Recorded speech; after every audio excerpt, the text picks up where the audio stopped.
John Register is a renowned keynote speaker and inspirationalist, and he's here this morning to tell us more about his reflections on military appreciation and how we can commit to a courageous life and how diversity, disability and equity impacts us all. So that's a strong list. That's a strong list, isn't it? And it's always a pleasure to have you on the show. I'm so excited to be back, Nolan. And it's awesome, and I love hearing your motivational words and encouragement. It's awesome. Yeah. I want to know, how has a Paralympic journey that you've been on, a military career, impacted so many others and inspirations and everything within your company? Yeah, I think, you know, the Paralympic journey talks about resilience. It talks about grit, a person that wants to continue to succeed. Most people with a disability, and our military service personnel, have acquired one.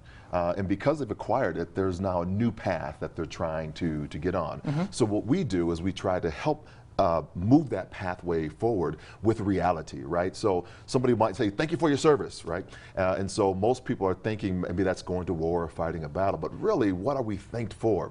We're thanked for the oath that we took. The oath is to defend and protect the Constitution of the United States, to protect it against all enemies, foreign and domestic, and we bear true faith and allegiance to the same. So that's what our military service is for. When I talk about this with inside of Inspired Communications International, it's what is the value that you are most going after? So what's the dream? What's the vision that you want? And can you commit to that without having any other distractions derail you from it? That's awesome.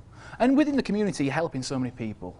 You're always in front of so many people. You're chatting with so many people in the local community, but also internationally. Yeah.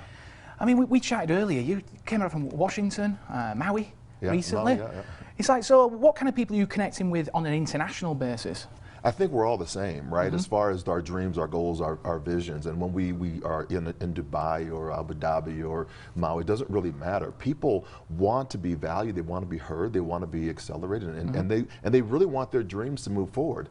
The challenge then is to how do you hurdle that adversity, that the things that would hold us back, like I said earlier, to derail us. And so what we do is we begin to give a runway, a pathway to get those successes in their lives, kind of coach them up. But we also say it's on you to make the jump. My coach, Remy Korchimny, you know, is a Ukraine guy. He's 90 years old. He can still do an inverted, hold his legs up and put them down on the ground. At 90? At 90, he's fantastic, right? It's just amazing. I just saw him this past weekend. And, you know, one of the things he did was he taught me how to run those hurdles. He taught me how to be the best, but he never ran a race for me. So would you say it's all mindset, isn't it? Yeah. And we spoke earlier before the show about a new normal mindset model. Yeah. And is that kind of connection? It is. I think what happens is we have this point of reckoning that must come. I think that's the first thing. We have to get past that point of reckoning. And the point of reckoning is realize we do not get back what we desire to have back. The second piece then leads into the transformation. It's the beginning of the vision that we can move forward. There's something there. But again, we can be derailed by other people or society. We have to make that commitment, that jump. And we know we made the commitment in the jump when we're back on our backs against the wall. We can't go back. I don't get my leg back as an amputee after I make that commitment to take it off. You don't get your whatever it is that you had to overcome back as well. You have to move forward, put some new data, new information in, and that's the new normal mindset. Awesome, absolutely awesome. Listen, we're going to catch up later on in the show. Kenny's going to join us. We're going to chat some more. It's always a pleasure to have you on the show, John, so thank you. Thank you. Thank you. And for more information, visit johnregister.com. And there's still a lot to talk about here on Loving Living Local.